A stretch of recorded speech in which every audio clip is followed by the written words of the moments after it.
Anakku meninggalkan 3 cucu 10 tahun lalu. Hari ini, ia menuduh aku menculik mereka. Pintu rumah kami, yang selama 10 tahun itu selalu terbuka untuk tawa dan lumpur sepatu kecil, pecah di pagi buta. Lampu sorot, sepatu bot menginjak ambang, suara berulang. Turun, turun ke lantai. Aku menatap ke arah anak-anakku, bukan anak kandungku, tetapi yang kupanggil anak selama 1 dekade. Sedang digendong oleh bayan kecil yang gemetar, dan aku merasa seolah-olah ada yang mencabut tanah dari bawah kakiku. Guntur kamera, peliput yang menyorot dari jalan, dan seorang wanita berpakaian bagus yang berdiri seperti ratu asing tepat di depan rumahku. Itu anakku, Veronica. Ia tidak pernah kembali seperti ini. Kalau cerita nyata seperti ini membuatmu terkejut dan ingin mendengar bagaimana akhirnya, tekan like dan subscribe. Tolong, karena cerita seperti ini seringkali ditutup sebelum orang tahu kebenarannya. Aku bernama Guillermo, tapi orang memanggilku Memo.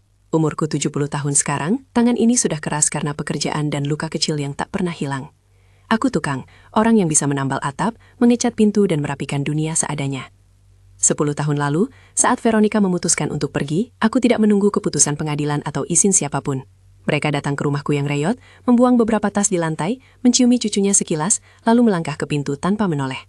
Jaga mereka, Pak, katanya, lalu hilang. Tidak ada alamat, tidak ada telepon yang bisa dihubungi. Hanya kata-kata yang digantung di udara seperti awan mendung. Sejak hari itu aku menjadi ayah dan ibu sekaligus untuk 3 jiwa kecil itu. Semua orang di kampung tahu.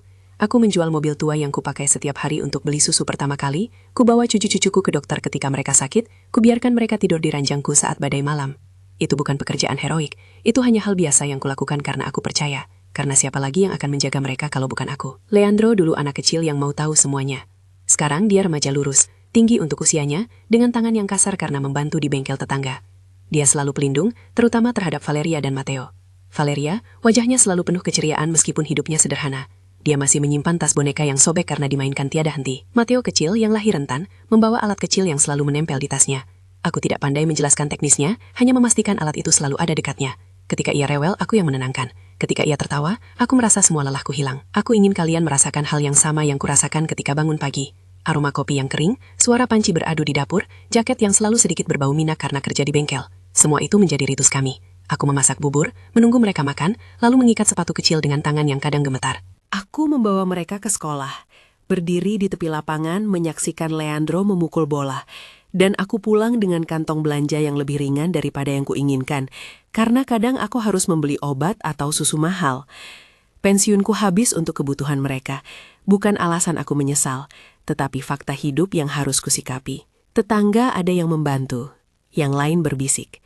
Teodoro, tetangga sebelah yang dulu sering meminjam skrup dariku, datang membawa kue saat Valeria ulang tahun. Pastor datang sesekali, memberi kata-kata yang menenangkan. Namun selama 10 tahun itu, aku mulai terbiasa dengan bisikan, menjadi kuat terhadap tatapan yang menilai. Aku tidak mempedulikan omongan orang. Aku hanya memikirkan 3 anak yang berpaling kepadaku di malam-malam hujan. Pagi itu berbeda. Tidak ada bisik, hanya ledakan. Mereka datang seperti badai yang dipanggil oleh kata-kata orang yang berduit. Mereka memerintahkan kami turun ke lantai. Mereka menyuruh aku meletakkan tangan di belakang. Dan kau tahu, di saat itu aku merasa seperti penjahat yang dituduh tanpa disadari. Mereka merogoh saku dan menempelkan borgol di pergelangan tanganku yang gemetar. Seorang petugas besar memeriksa rumah dengan tatapan yang dingin, sementara kamera menyorot dari luar seperti burung pemangsa yang tak henti-hentinya mengambil gambar. Leandro berdiri tegap di depan adiknya, mencoba menutup pintu agar media tidak melihat wajah anak-anak. Valeria memeluk bonekanya, sehingga kenangan lama menabrak pikiranku.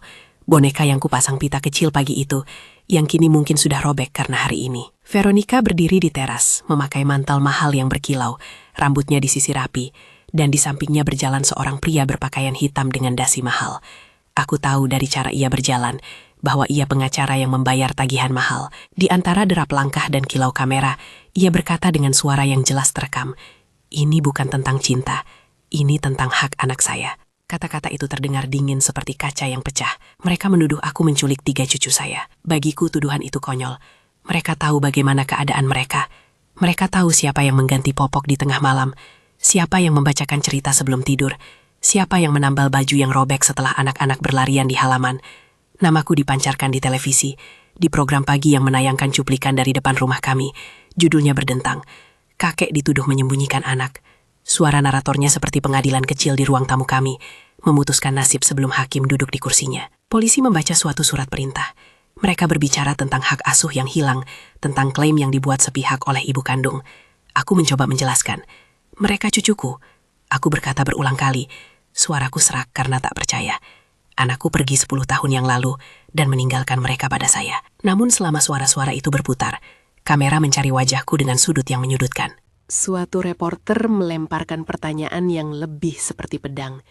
Kenapa Anda tidak menghubungi pihak berwenang saat itu? Aku tidak punya jawaban yang singkat. Ada ketakutan, ada kehampaan, ada rasa percaya pada hal yang lebih sederhana. Percaya bahwa anakku tidak akan membiarkan cucu-cucunya begitu saja tanpa kabar. Aku percaya, dan itu membuatku menunggu. Saat tangan itu terborgol, aku melihat mata Leandro, dan di sana ada sesuatu yang baru, malu yang bercampur takut.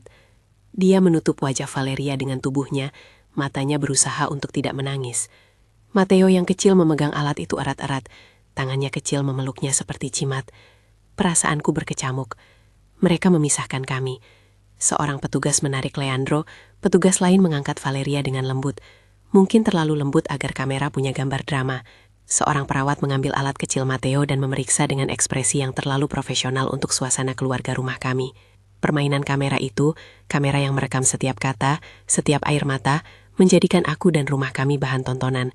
Kakek renta yang merawat cucu, atau penculik licik yang menahan anak. Siapa yang bisa memutuskan begitu saja? Publik tampaknya cepat menilai melalui layar kecil di rumah mereka. Komentar di media sosial memuncul, beberapa berbelas kasihan, banyak yang mencemooh. Aku tak sanggup membaca semuanya. Satu hal yang ku ketahui, di balik tuduhan itu ada niat yang lebih besar dari sekedar mengambil anak. Ada bau uang, aku bisa merasakannya seperti aroma bensin yang samar-samar di udara.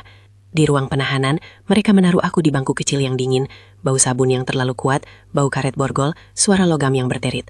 Ada pria muda di seberang yang menatapku aneh, seolah menunggu hiburan.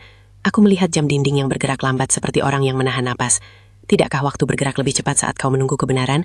Selama aku duduk di sana, kenangan kembali berputar cepat seperti film yang digulung. Aku ingat malam-malam ketika Valeria demam dan aku duduk di sampingnya menggenggam tangan kecilnya sampai keringatnya turun. Aku ingat ketika Leandro datang padaku dengan mata yang besar dan bertanya mengapa ayah dan ibunya tidak di rumah. Aku menjawab seadanya, mereka ada tugas nak, kita tetap bersama. Ketidakmampuan menjelaskan kepada seorang anak membuatku begadang.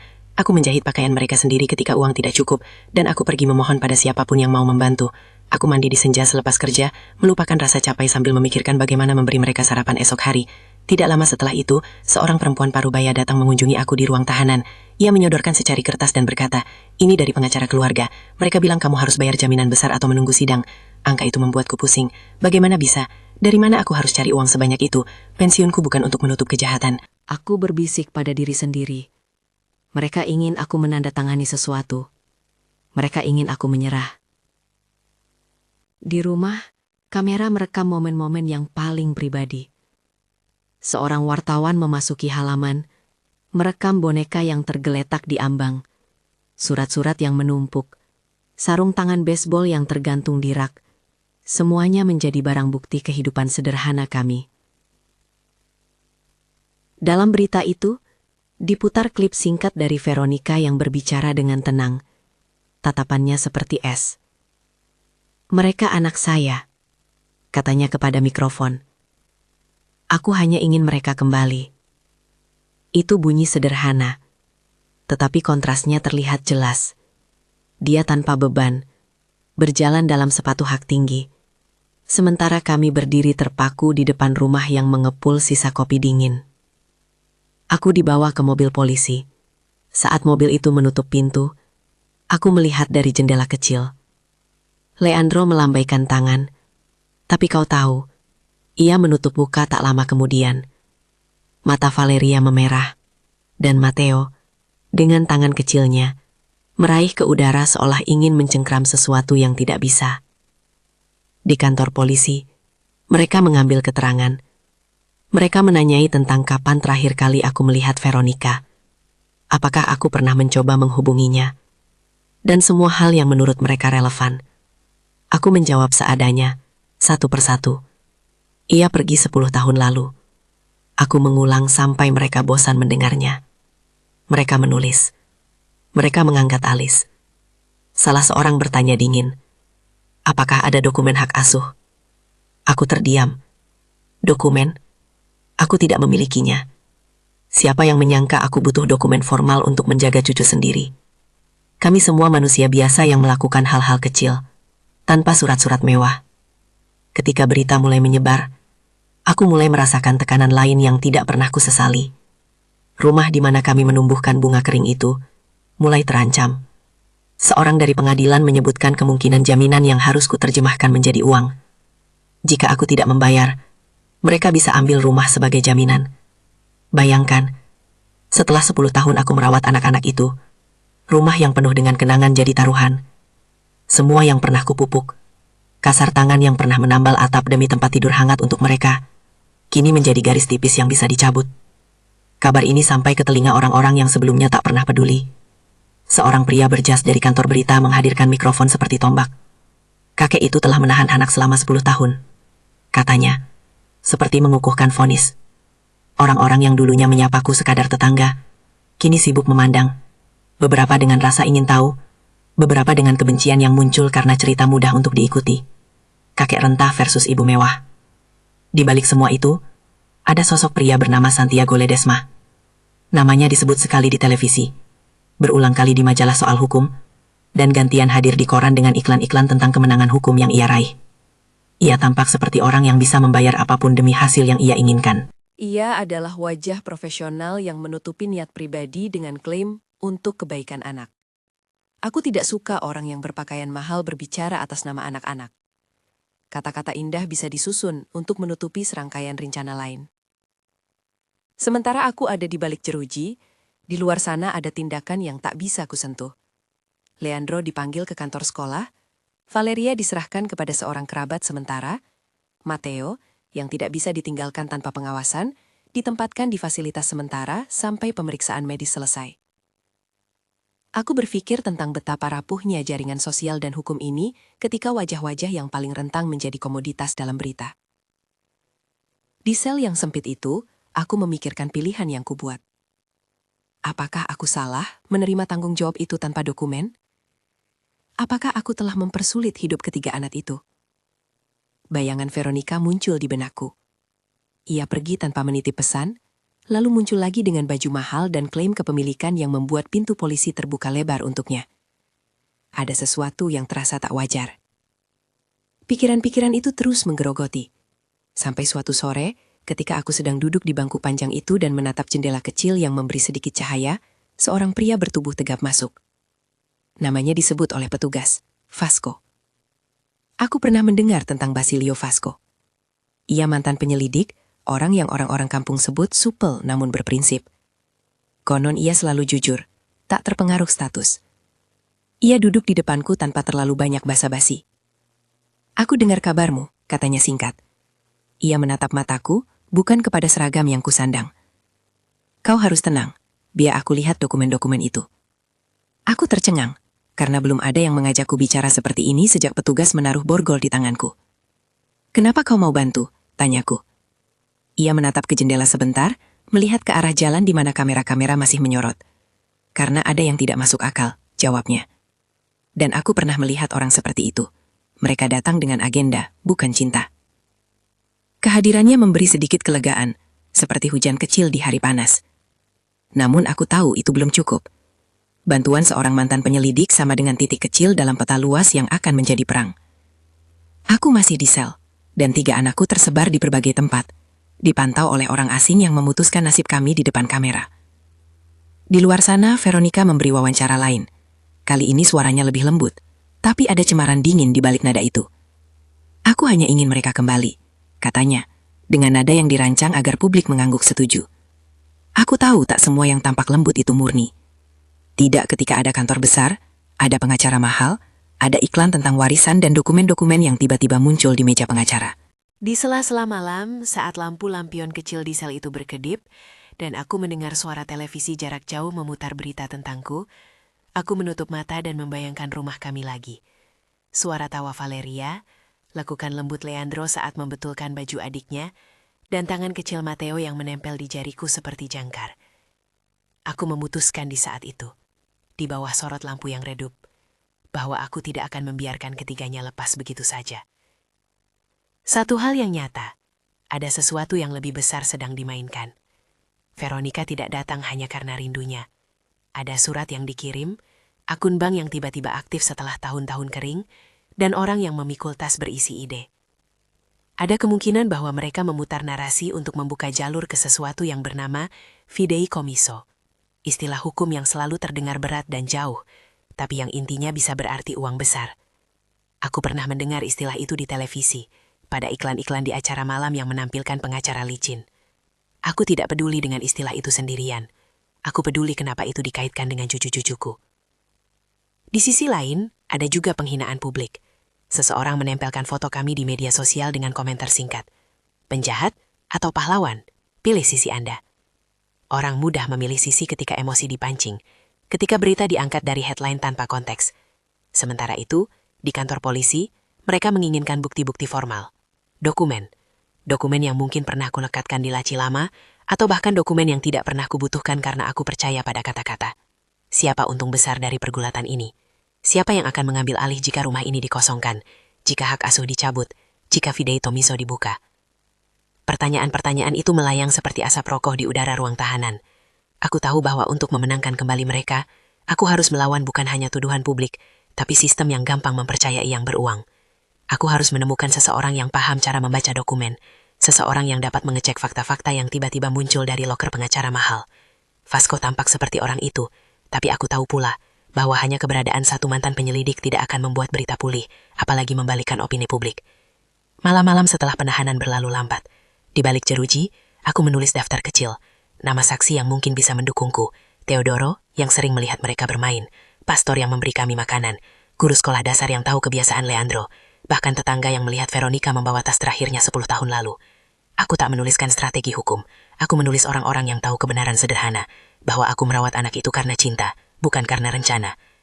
Hari-hari pertama setelah penahanan diwarnai dengan kebingungan administratif, panggilan dari pengacara yang menawarkan jasa mahal, tape berita yang terus diputar, dan suara kantor polisi yang menanyai ulang hal yang sama.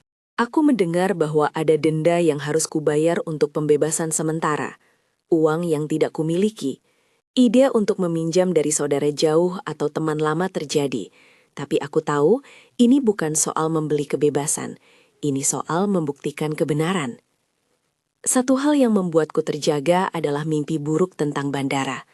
Ada rasa takut bahwa suatu malam, ketika keadaan memuncak, anak-anak akan dibawa ke luar negeri, seperti pelarian yang direncanakan oleh orang yang menganggap uang adalah jawaban. Jika itu terjadi, meraih kembali mereka akan jauh lebih sulit.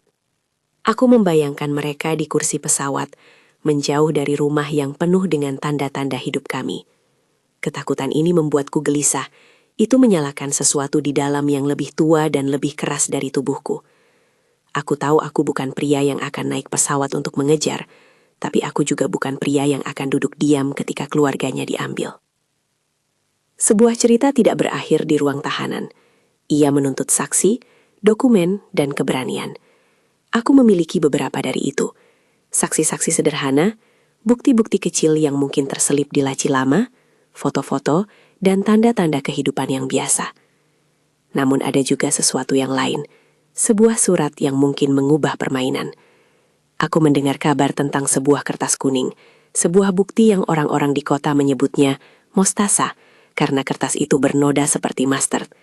Surat jual hak asuh yang katanya ditandatangani Veronica bertahun-tahun lalu dengan harga yang sangat kecil. Aku tidak tahu di mana surat itu sekarang, tetapi kabar itu membuat bulu kuduku berdiri.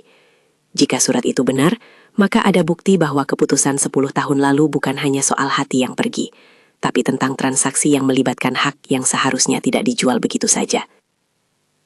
Aku ingat saat terakhir kali melihat laci rumahku tertutup rapat. Di sanalah aku kadang menaruh kwitansi, foto-foto, dan surat-surat kecil.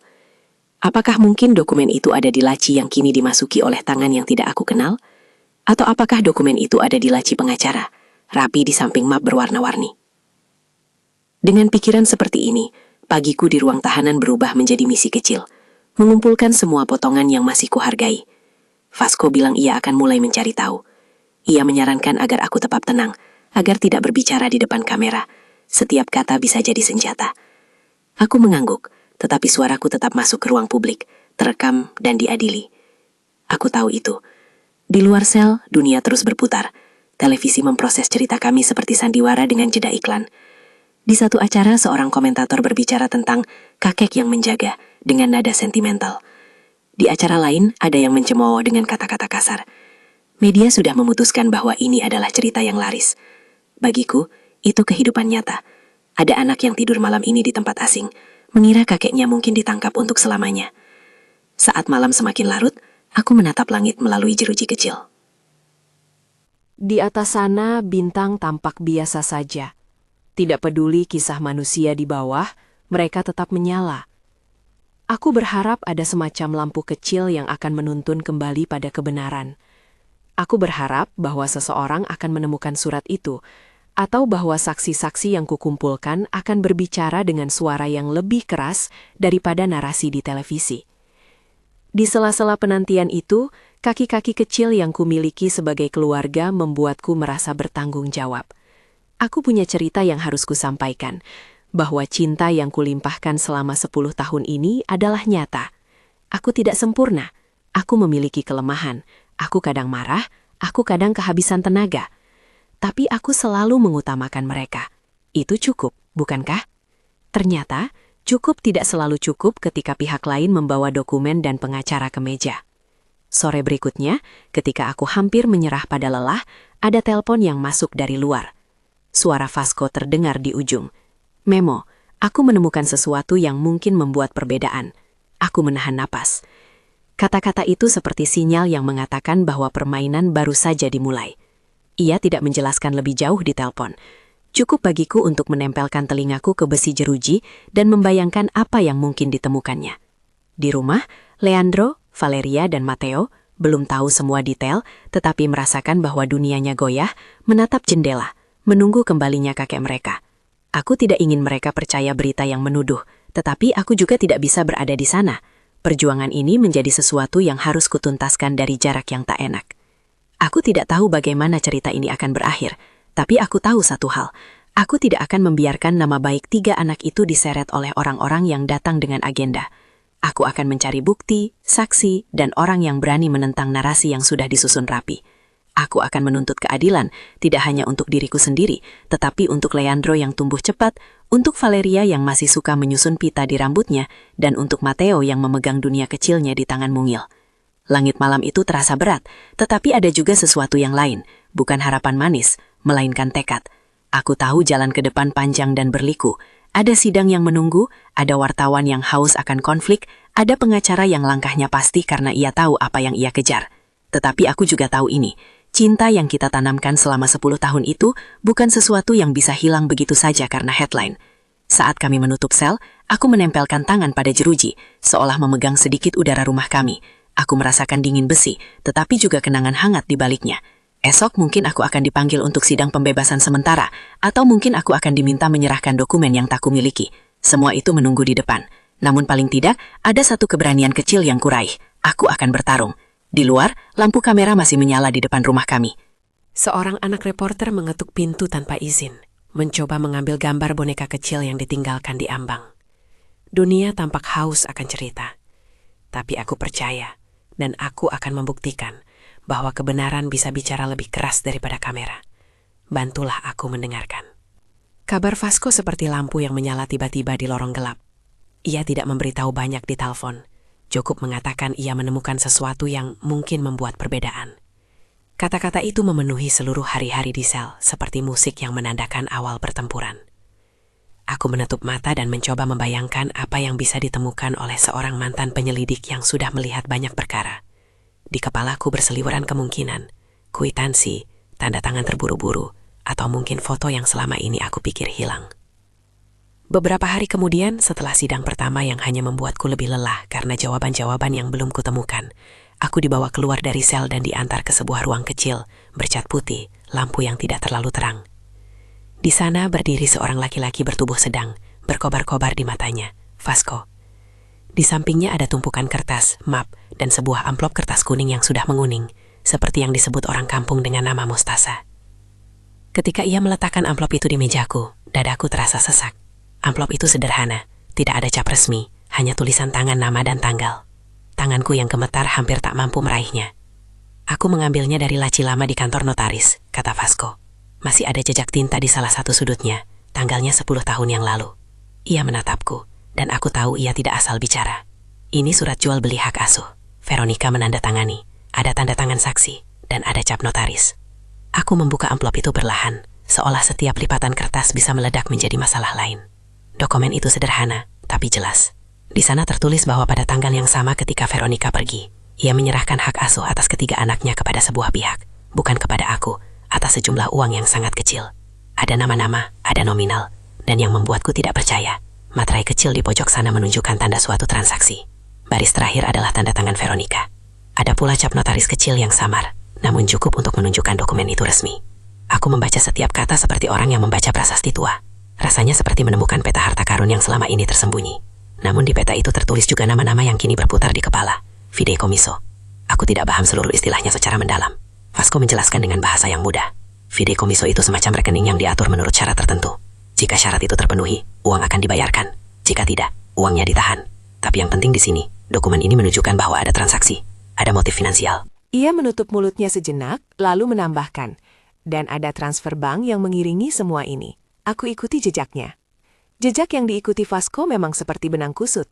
Ia menemukan tanda-tanda bahwa pada saat Veronica meninggalkan rumah, ada akun yang tiba-tiba aktif dan ada dokumen-dokumen lain yang menandakan bahwa seseorang, bukan aku, mempersiapkan jalur untuk mengklaim dana bila suatu kondisi terpenuhi. Bukti-bukti itu tidak muncul begitu saja di ruang sidang. Vasco mendapatkannya dari keterusterangan beberapa pegawai bank dan dari arsip notaris yang setuju membuka berkas lama setelah ia menunjukkan surat kuasa terbatas yang menempatkannya sebagai penyidik independen. Ketika Vasco berkata akan menyerahkan ini kepada pengacara pembela kami, aku merasa hati seperti melompat. Ada perasaan lega, tetapi juga ketakutan. Veronica mungkin akan menafikannya. Nama Santiago Ledesma muncul seperti bayangan di benakku, seorang pengacara yang tahu bagaimana mengubah cerita menjadi lembaran opini yang menguntungkan kliennya. Aku tahu pertarungan ini tidak akan mudah. Saat aku akhirnya bertemu lagi dengan Bruno, pengacara pembela publik yang ditunjuk awalnya, ada nuansa yang berubah. Bruno bukan orang kaya, tapi ia gigih. Ia menunduk memeriksa dokumen-dokumen yang Vasco bawa, kemudian mengangkat kepalanya dan menatapku seperti sahabat lama yang ingin mengatakan, kita masih punya kesempatan. Ia segera bergerak, mendaftarkan bukti baru, mengajukan permohonan penyitaan untuk mengamankan dokumen-dokumen lain, dan yang paling penting, mengajukan permintaan peninjauan penahanan. Untuk pertama kalinya sejak borgol dipasang di pergelangan tanganku, aku merasa bukan lagi hanya seorang yang ditonton, tapi seseorang dengan pembela. Bukti-bukti kecil itu mulai seperti domino. Seorang notaris yang tadinya takut-takut bersedia bersaksi setelah Bruno meyakinkannya bahwa kejujuran adalah perlindungan terbaik. Teodoro, tetangga kami yang sering meminjam sekrup, awalnya menghilang dari radar karena takut tekanan publik. Vasco menemukannya di bengkel kecilnya. Teodoro datang ke pengadilan dengan tangan gemetar tetapi matanya tajam ketika ia mengingat-mengingat. Ia mengatakan hal-hal sederhana. Ia melihat Veronica datang ke notaris membawa map, tampak bimbang kemudian menandatangani. Ia melihat seorang pria yang tampak yakin memegang map itu. Pria yang kini sering terlihat bersama Veronica di foto-foto berita. Kesaksian Teodoro tidak mewah, hanya kata-kata kasar dari seorang tetangga yang lama menyaksikan, tapi bagi kami itu adalah bukti hidup bahwa transaksi itu bukanlah imajinasi. Sementara bukti fisik berkumpul, media masih menggulung cerita kami seperti kain lap yang dibasahi sabun, kadang bersih, kadang menyisakan noda. Angus yang salah satu jurnalis yang sering menyorot kasus kami, mulai menuliskan sudut pandang yang berbeda ketika dokumen Mustafa bocor ke beberapa kolom. Ia datang ke pengadilan, menulis artikel panjang tentang transaksi pada malam kepergian, dan mendeskripsikan bagaimana uang dan janji bisa mengubah wajah rindu menjadi agenda. Artikel itu menyentuh pembaca, yang mulai membuka matanya. Komentar-komentar yang dulu menuduh mulai muncul ragu. Namun masih banyak yang berpegang pada narasi awal, kakek yang menyembunyikan anak. Publik itu cair, dan arusnya berubah lambat. Di antara hari-hari itu, aku harus berurusan dengan rasa kangen yang tajam. Aku menghabiskan malam-malam di ruang tunggu pengadilan hanya untuk melihat sekilas wajah mereka ketika sidang diantar. Setiap kali anak-anak melihatku, ada ketidakharmonisan pada awalnya. Mereka ragu tentang siapa yang harus dipercaya, tentang yang disebut ibu yang tiba-tiba menjadi seseorang di layar televisi. Aku menyaksikan perubahan kecil. Leandro memelukku dengan cara yang liatnya dipelajari, Valeria membuka pelukan yang kaku, dan Matteo, dengan alat kecilnya menempel di dada, menunjukkan pada aku bahwa segala sesuatu mungkin akan baik-baik saja. Mereka tidak mengerti semua kata-kata hukum, tetapi mereka tahu siapa yang merawat mereka selama 10 tahun. Itu cukup. Permainan hukum semakin memanas ketika Santiago Ledesma tidak tinggal diam. Ia mengajukan serangkaian manuver, label penculikan di beberapa dokumen, klaim bahwa dokumen Mostasa adalah palsu, dan taktik komunikasi yang menyoroti potret seorang ibu yang menderita. Ia memanggil saksi-saksi yang bersedia berbicara di pihak Veronica. Beberapa di antaranya kemudian terbukti memiliki hubungan finansial atau janji tertentu dengan pihak yang mengatur uang fideikommiso. Bruno bekerja keras mematahkan klaim-klaim itu dengan bukti transfer bank, dokumen notaris asli, serta kesaksian dari pegawai yang takjub melihat adanya tanda tangan yang dibuat di kantor notaris. Di luar pengadilan, tekanan meningkat. Ada surat ancaman, ada pesan yang mencoba menakut-nakuti saksi agar tidak berbicara. Vasco menerima telepon yang menunjukkan wajah anonim yang menyarankan ia berhenti. Teodoro pernah diberi sebuah amplop berisi uang kecil dengan pesan agar jangan muncul di pengadilan. Namun, anehnya, upaya intimidasi justru meneguhkan beberapa orang. Mereka datang dan memberi kesaksian dengan keteguhan yang menakjubkan. Disinilah aku menemukan salah satu pelajaran pahit. Orang akan mencoba menyuap kebenaran, tetapi kebenaran kadang lebih kuat bila ditopang oleh orang-orang yang mau berbicara. Semuanya berpuncak pada hari sidang yang kuanggap sebagai titik balik. Ruang sidang penuh. Kamera tidak boleh masuk, tapi di luar, wartawan menunggu seperti kawanan burung. Aku berdiri di samping Bruno, dan jantungku berdegup keras. Leandro duduk di antara pengunjung, wajahnya yang lebih panjang dari biasanya menandakan bahwa ia menanggung beban bukan hanya sebagai saksi, tetapi sebagai anak yang tumbuh cepat. Valeria memegang bonekanya seperti pengingat bahwa hidup berjalan di luar hukum. Matteo, diam-diam, memberi senyuman kecil padaku. Tatapannya seperti mengatakan, kau lakukan yang terbaik, kakek. Bruno meminta agar dokumen Mostaza dibacakan secara langsung di hadapan Hakim Paredes. Hakim, seorang pria dengan wajah yang tak mudah memberi ekspresi, memberikan izin. Dokumen itu dibuka. Ruang sidang menjadi sunyi seketika. Sebuah kesunyian yang berat seperti kain yang menutup mulut hari. Bruno mulai membaca. Ia membacakan kalimat demi kalimat sehingga setiap pendengaran mengetahui isi yang selama ini sering dibicarakan dalam bisik-bisik. Saya, Veronica, nama lengkap, dengan ini menyerahkan hak asuh atas anak-anak saya, Leandro, nama lengkap, Valeria, nama lengkap, dan Matteo, nama lengkap, kepada pihak, nama entitas atau seseorang, pada tanggal, dengan jumlah nominal, tercantum pada kwitansi nomor XXXX. Kata demi kata, tanda tangan, cap notaris, semua itu dicatat. Aku melihat mata Veronica yang menegang, bibirnya bergetar, tetapi ia tetap berdiri di samping pengacaranya, mencoba menatap dengan kebekuan yang terlatih. Kemudian Bruno memutar rekaman panggilan telepon yang ditemukan oleh Vasco. Sebuah percakapan singkat dari beberapa tahun lalu antara seseorang di kantor pengacara dan seorang pihak lain, membahas kondisi tertentu agar dana fideikommiso dibuka. Rekaman itu tidak secara langsung menuduh, tetapi konteksnya jelas. Ada rencana menunggu pemicu legal tertentu. Rekaman itu membuat udara di ruang sidang terasa seperti disuci hamakan. Bisik-bisik terdengar, lalu sunyi kembali. Saat giliran saksi, Teodoro maju. Suaranya bergetar, namun ia berhasil menjelaskan detail yang menurut Bruno penting, bahwa ia melihat Veronica di kantor notaris, tanda tangan yang lelah, dan kehadiran seorang pria yang kelihatannya mengatur urusan. Saksi lain, seorang pegawai bank yang bersedia datang dengan bukti transfer, menyajikan cetakan pergerakan dana, sebuah bukti yang menghubungkan dokumen with the money trail. Semua itu membentuk pola, bukan hanya kisah seorang ibu yang kehilangan rindu, tetapi sebuah saga di mana hak asuh dijual sebagai barang, dan ada orang-orang yang siap mengubah rindu menjadi keuntungan. Ketika Bruno meletakkan dokumen-dokumen itu di meja, aku merasakan sesuatu yang tak mudah dijelaskan. Bukan keberhasilan instan, bukan invasi dramatis yang mengubah segalanya dalam sekejap. Namun itu adalah momen ketika kata-kata di televisi mulai kehilangan tajinya. Wajah-wajah di layar yang dulu menuduh, kini tampak ragu. Pergulatan legal telah menghasilkan bukti yang tak mudah diabaikan. Santiago membalas dengan argumen bahwa dokumen itu palsu, bahwa cap notaris bisa dipalsukan, bahwa pegawai bank mungkin disuap. Ia menampilkan saksi-saksi yang coba memasukkan keraguan. Ini hukum, sebuah permainan dengan taktik, proyeksi, dan kerumitan. Namun hari itu, kebenaran memiliki pendukung, bukti fisik, saksi yang tulus, dan bukti bank. Hakim Paredes mendengarkan dengan tenang. Ia bukan pria untuk drama. Ia menunggu fakta. Setelah berjam-jam yang terasa seperti hari yang panjang, hakim mengambil keputusan awal.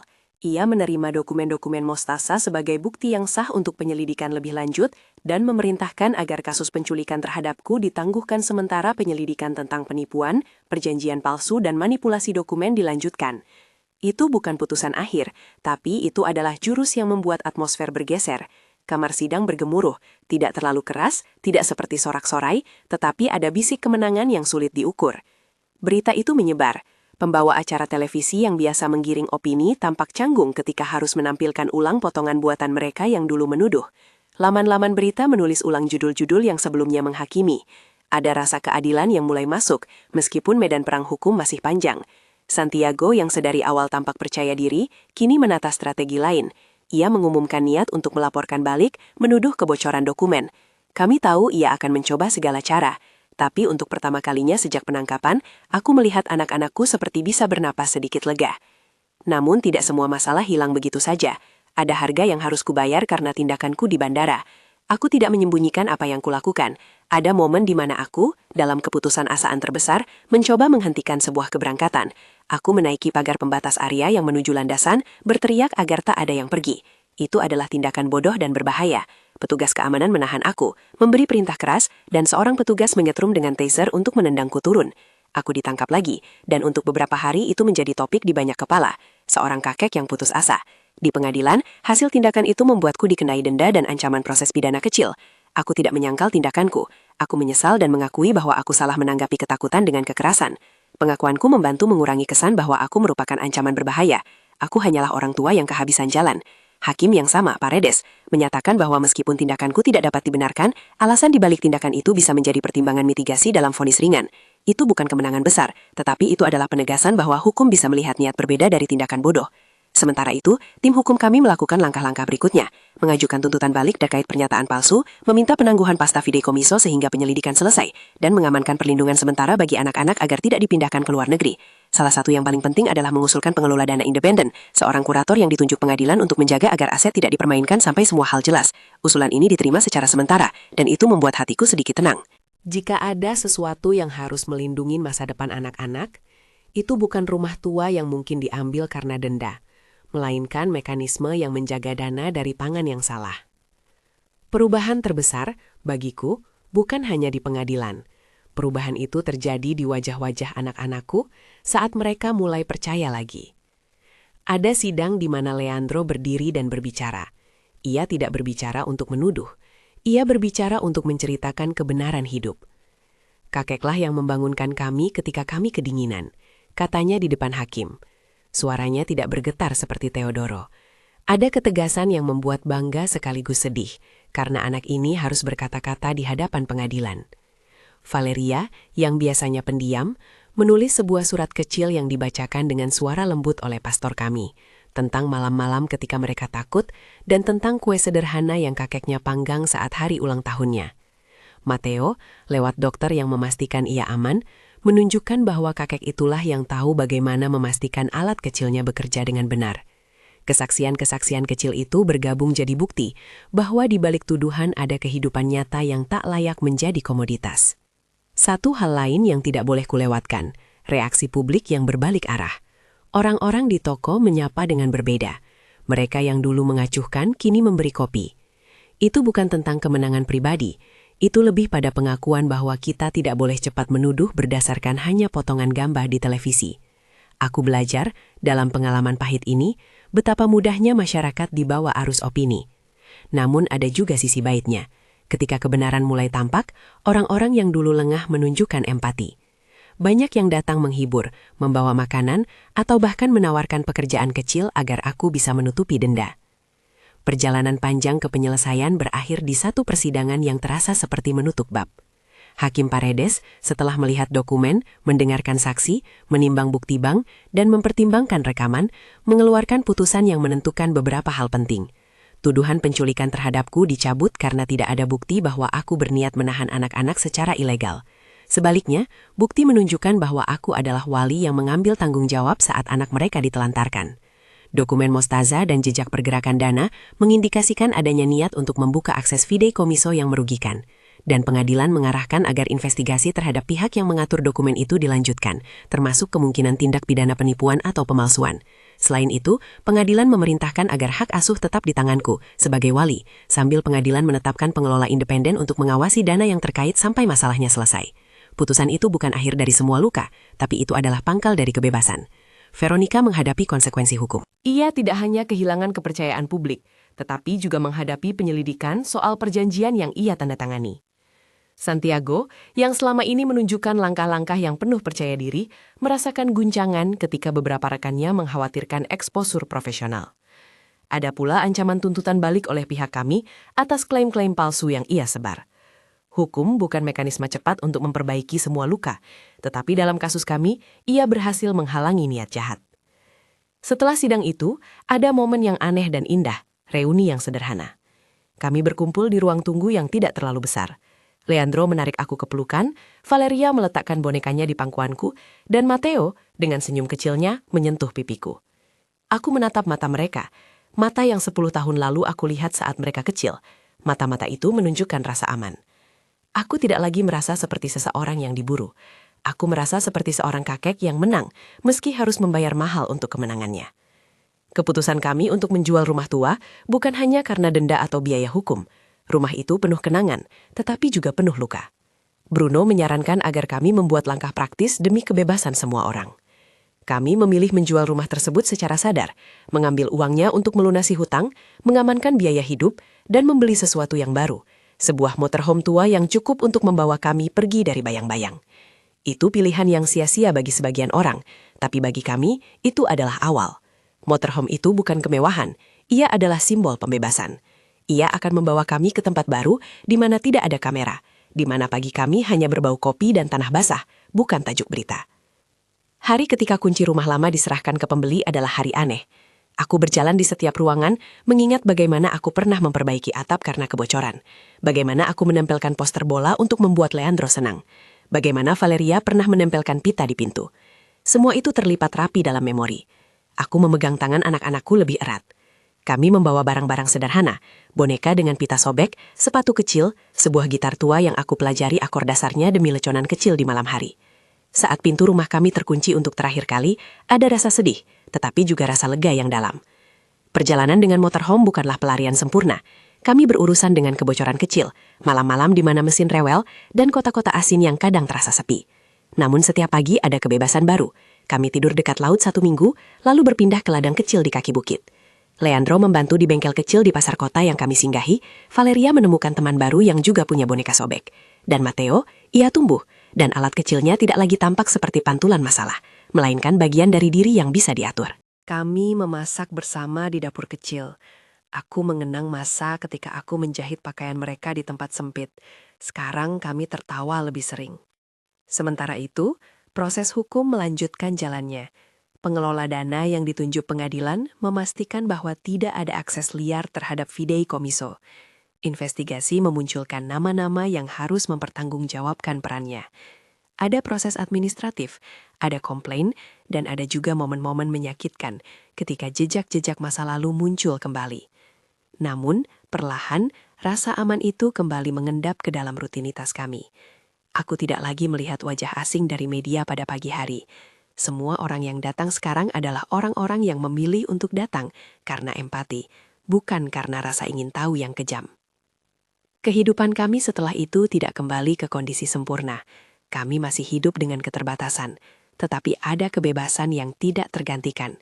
Aku menulis surat untuk orang-orang yang pernah membantu, Pastor yang menengahi, Teodoro yang bersaksi, Vasco yang tak lelah mencari, Bruno yang mengurus urusan hukum kami, dan bahkan beberapa wartawan yang menulis kebenaran. Aku tahu, konflik hukum itu akan meninggalkan bekas di banyak hal, reputasi, kondisi mental, dan kepercayaan. Namun, kami belajar untuk menata ulang konsep keluarga kami, bukan sekedar ikatan darah, melainkan pilihan untuk saling bertahan. Kadang aku duduk di luar motorhome, menghisap udara pagi, dan memikirkan bagaimana semua ini terjadi. Mengapa manusia bisa begitu mudah menukar kasih sayang dengan keuntungan? Mengapa kita menilai orang dari penampilan dan narasi yang dipasang? Ada luka yang tidak bisa hilang begitu saja, kepercayaan yang harus disembuhkan perlahan. Aku mengajarkan cucu-cucuku tentang nilai-nilai sederhana, jujur, bekerja keras, berpikir bagi sesama. Mereka belajar bagaimana menambah luka-luka kecil, bukan hanya kain yang robek, melainkan rasa takut yang penasaran. Leandro tumbuh menjadi pria muda yang bertanggung jawab. Kadang aku melihatnya menatap ke kejauhan, lalu kembali dan berkata, "Kakek, aku ingin melakukan sesuatu untuk orang lain. Mungkin bekerja di bagian hukum suatu hari nanti. Aku tersenyum. Pembelajaran hidup ini mungkin akan memacu generasi berikutnya untuk tidak mudah percaya pada berita dangkal, untuk membaca dokumen sebelum menilai. Suatu malam, kami berhenti di sebuah dusun kecil dekat laut. Angin malam membawa bau garam dan suara ombak. Valeria tidur dengan bonekanya di samping. Leandro memperbaiki mesin kecil yang kami bawa, dan Matteo tertidur dengan alat kecilnya yang menyala lembut. Aku menulis di buku catatan kecil, sesuatu yang kulakukan ketika kata-kata perlu ditata. Keluarga adalah pilihan. Mereka yang tinggal saat badai adalah keluarga sungguhan. Kalimat itu sederhana, tetapi setiap hurufnya membawa berat 10 tahun. Di sela-sela kebahagiaan kecil itu, aku tidak melupakan apa yang terjadi pada Veronica. Aku tidak menaruh dendam di hati. Bukan karena aku lemah, tetapi karena aku lelah mempertahankan kebencian. Aku memilih untuk menjaga jarak. Hukum menanganinya, masyarakat menilai, dan aku memilih membangun kembali kehidupan kami. Kadang aku membayangkan apa yang membuat seseorang rela menukar anak-anaknya demi janji-janji. Itu misteri manusia yang rumit. Tetapi di akhir hari, aku memandang cucu-cucuku tidur dan merasa bersyukur karena mereka aman. Ada hari-hari ketika aku masih terkadang menonton ulang cuplikan lama di benak. Aku melihat petugas mengetuk pintu, kamera menyorot, Veronica di teras. Namun kini, ketika memori itu muncul, ia berubah warna menjadi pelajaran. Aku belajar tentang ketangguhan, tentang integritas, dan tentang arti sebenarnya dari mengasuh. Aku telah kehilangan banyak tenaga. Beberapa tetangga yang dulu tegas kini malah bercerai pendapat, dan ada luka-luka yang tak akan hilang. Tapi aku memiliki sesuatu yang tak bisa dibeli. Hubungan nyata dengan 3 manusia kecil yang kini tumbuh menjadi penopang hidupku. 2 tahun setelah persidangan itu, hidup kami sedikit lebih tenang. Pengadilan menyelesaikan sebagian besar kasus administratif tentang fideikommiso, ada pihak-pihak yang diminta bertanggung jawab, dan ada resolusi hukum yang menempatkan dana di bawah pengawasan kurator sampai kepastian hukum didapatkan. Aku tak lagi melihat berita tentang hak asuh kami sebagai headline. Orang mulai lupa, sebuah fenomena yang menyakitkan sekaligus melegakan. Kita memulai kehidupan baru. Motorhome kami menjadi rumah yang membawa lebih banyak tawa daripada tangis. Dalam satu kesempatan, seorang wartawan muda datang kepada kami bukan untuk sensasi, melainkan untuk mendengarkan. Ia duduk di tangga motorhome, memegang pena, dan menatap mata kami. Apa pelajaran yang paling berharga yang ingin Bapak beritakan ke orang lain? Tanyanya sederhana. Aku berpikir lama, banyak jawaban mungkin, namun aku memilih satu yang sederhana. Jangan mudah menghakimi. Jika kau melihat cerita setengah potong, cari sisanya sebelum menilai. Dan paling penting, pilihlah siapa yang akan kau rawat. Keluarga sejati adalah mereka yang tinggal ketika gelombang datang.